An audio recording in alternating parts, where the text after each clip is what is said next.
Hi everybody, I hope you're all doing really well. Today I wanted to talk about my tonsillectomy. I wanted to give you tips and just tell you a bit about my experience.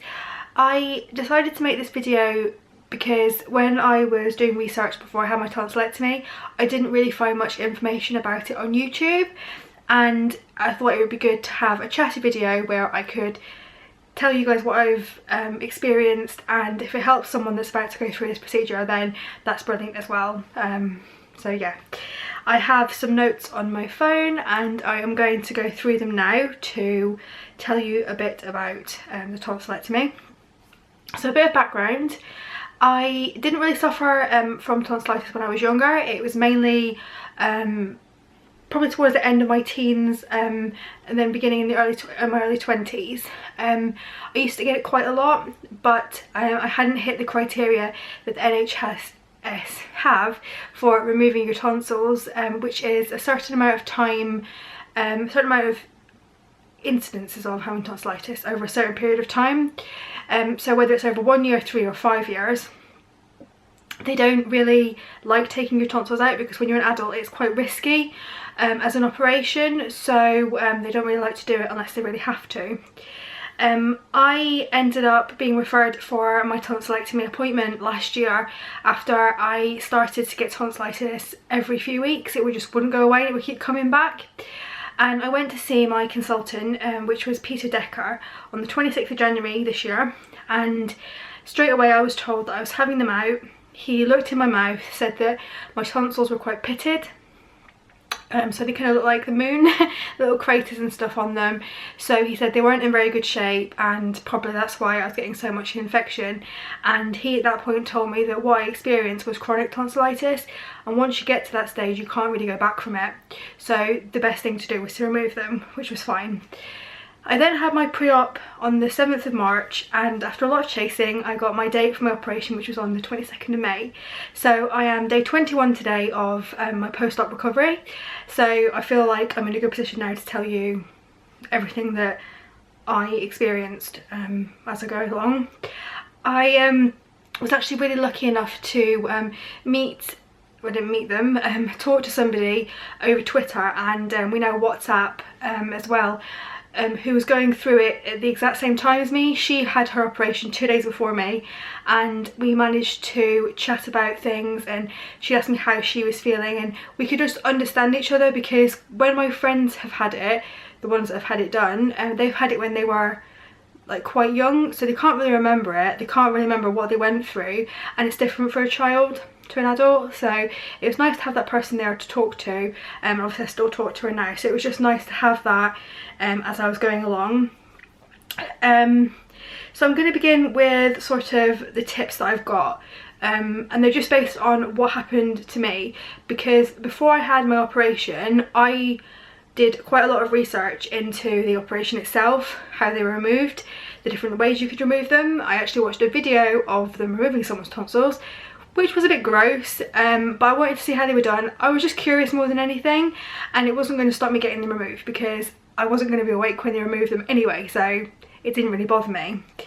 And when I was doing that I was reading like day 3 you'll be like this, day 4 you'll be like this, etc, etc. And my top tip is really that everyone is an individual. You will all sort of experience it at different levels, and that's where I'm going to say this: don't predict how you think you're going to feel when you've had a tonsillectomy. It sounds like a bit of strange advice, but I tried to think, well, I think I'll be like this, so I will buy this in to eat or drink or whatever. I think I'll be like this, so I'll do this, and it didn't really work. I would say if you're going to have a tonsillectomy, get a couple of things that are cold for the first couple of days if that's what you want to do, and then get the rest of your food shopping in. Obviously you can order online, get somebody to go and get it for you, then you know what you'll feel like, because my experience was not exactly what I expected it to be. So don't think you can predict how you're going to be, because you won't be able to. And also the fact that for me I'm day 21 and I still don't feel 100%, so that's due to other things I suppose, but I'll talk about that in a minute. I noted down some essentials as you're going through the recovery process that you'll need. I had to stay overnight when I was admitted because my operation was late.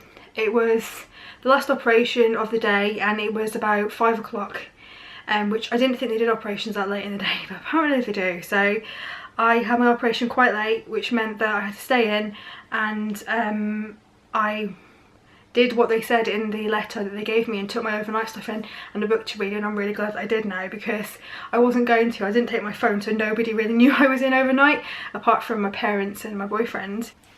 Okay, so I noted down some essentials that were really good for me when I was going through my recovery, and the first is an ice pack, and I wrapped mine in a tea towel so that I could give comfort to my mouth when it didn't feel quite right, and I also had to rest on it a bit when I was recovering, just to give me that relief, and I used that. I put them in a cool bag overnight, so if I needed it when I was going to sleep, then I would have that. So my next tip is to buy a V pillow, or to have pillows that you can prop yourself up with and sleep comfortably.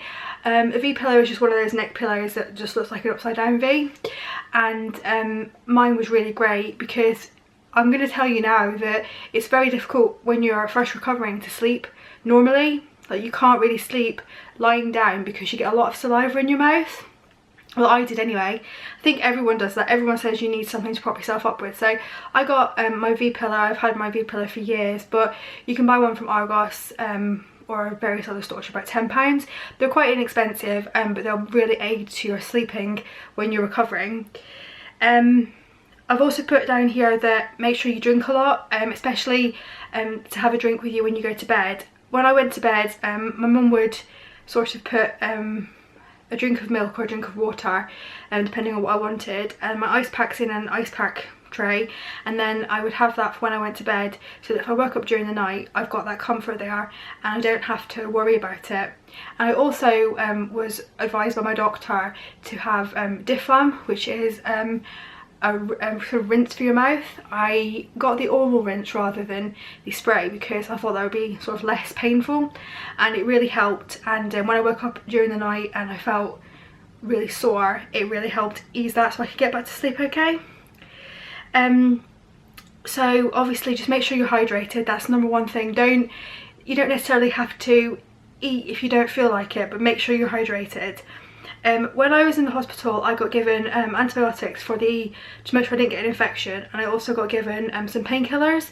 I had ibuprofen and paracetamol, and it says to take them at intervals. So my mum actually devised a plan where I would take them at 7 o'clock in the morning, then 12 o'clock, 5 o'clock, then 9 or 10 depending on when I was going to bed.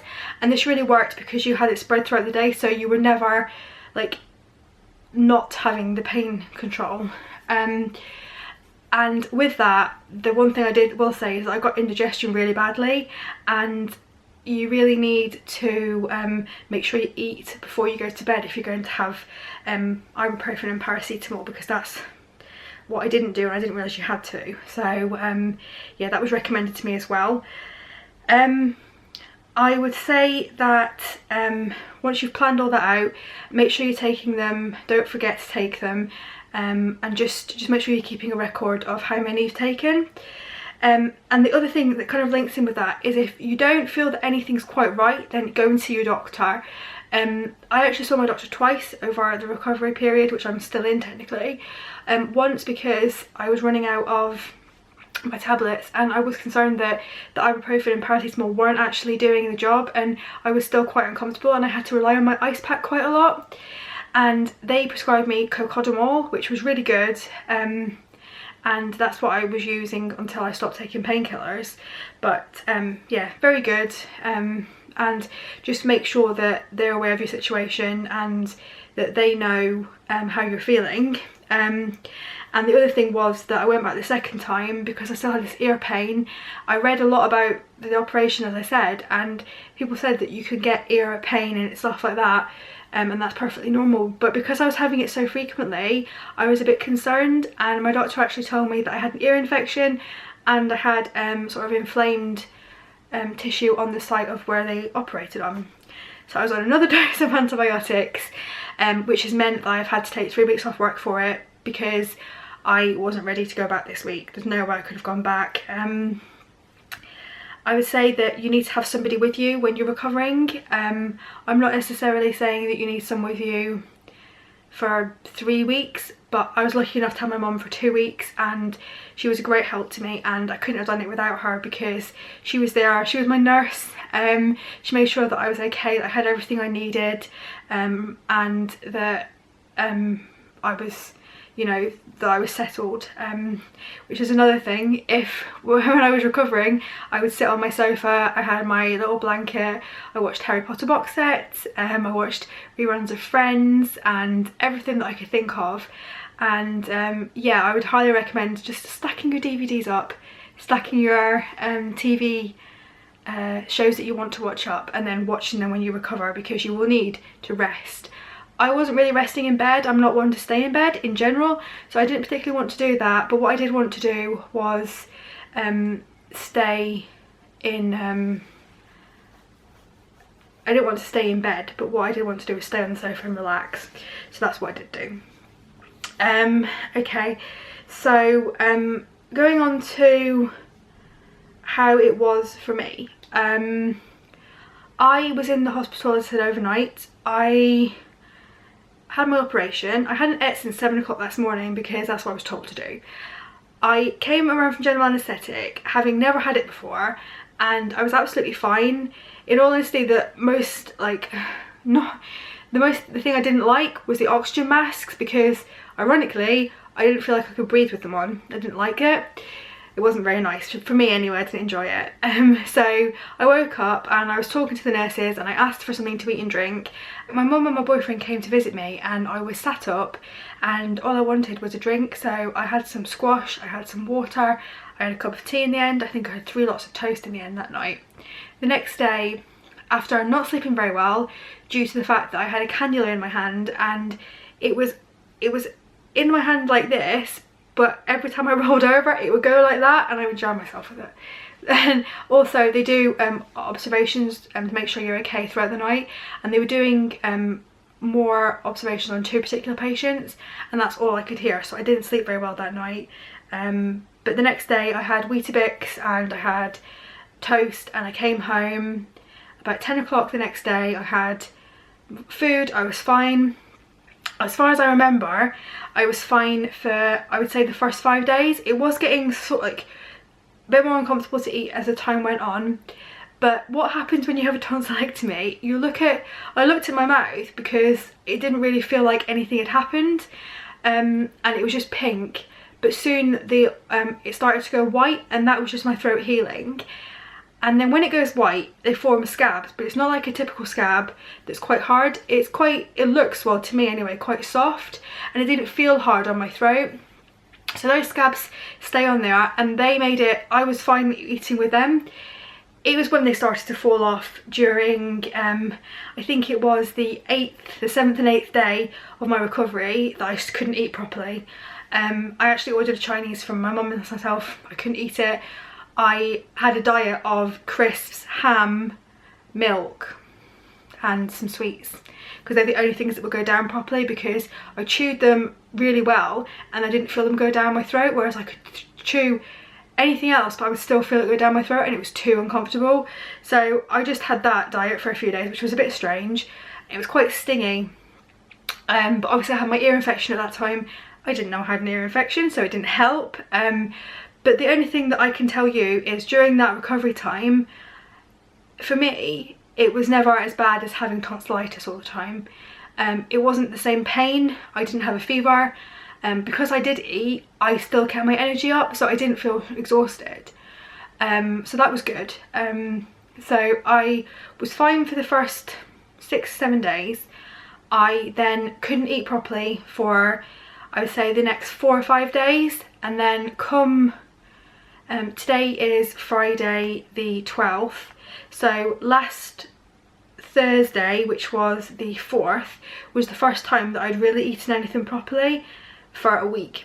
And at that point I felt like I was getting better, and I've been getting better ever since, but my stomach seems to have shrunk. I can't eat it as much as I used to, and I've taken the painkillers down, so I've got them if I need them, but I'm not having them at the moment because I don't want to be reliant on them, and codeine's really quite addictive apparently, so I don't want to be reliant on them. I just want to make sure I've got them if I need them, and I haven't, touch wood, needed them so far, so that's been good. And this is what I mean when I say don't sort of presume how you'll be feeling, because I thought it would be much worse than this. I thought I'd be on an ice cream diet. I thought that it would be horrific, and really it wasn't. It wasn't comfortable. I know that my mum didn't like to see me the way I was, but it's one of those things, and it's a recovery process, it's a healing process, and you need to have the time that your body needs, and your body will tell you that it kind of needs that time to heal. Just trust me on that, you'll know.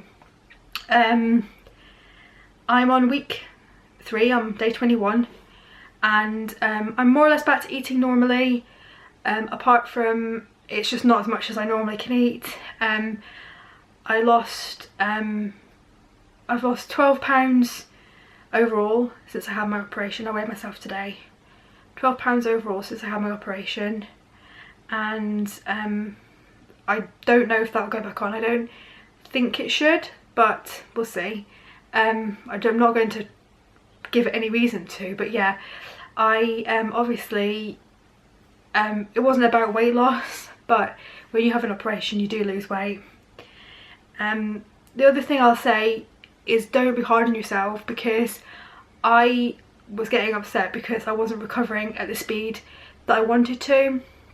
I had things I was looking forward to, and celebrating my friend's birthday with her, which I got to do in the end, but I was dreading that I wouldn't be able to do that. And don't beat yourself up, because you can only take as much time as your body needs for you to recover. And I mean, for me personally, my experience didn't go the way that everybody else that I was reading about went. A lot of people were saying it was like having needles. I didn't feel that. All I can tell you is I felt uncomfortable. My mouth felt uncomfortable. I still have scabs at the back of my mouth. They haven't fully gone yet, so it's still a very slow healing process for me. And the girl that I actually been speaking to, the one I got talking to via Twitter, she's more or less healed now, and she's only 2 days behind me, so everybody's different. But she also had some quite nasty side effects, which I'm glad I didn't have. But yeah, I had my ear infections, I had more antibiotics, I had my inflamed throat and stuff like that. And the thing is, I hadn't gone out, so I didn't understand how I had this infection. I don't know, but it's gone now, thankfully. And yeah, when you are recovering, just bear all that in mind. I hope that I've helped somebody, and I've shared my experiences. I was going to put some pictures of my mouth on the end of this video. I don't think I will, because I don't want to gross you out too much, but if you are interested in seeing it in a blog post or something like that, then please let me know, because I took a picture quite often to make sure that I could see the healing process myself. I mean, I even took a picture one morning, and then in the afternoon the scab had gone and I could see pink flesh underneath. So it was really interesting to see how I was recovering and how my body was adapting to that change. So yeah, I hope that helped, and I hope you found this interesting, and I will speak to you all really soon. Bye.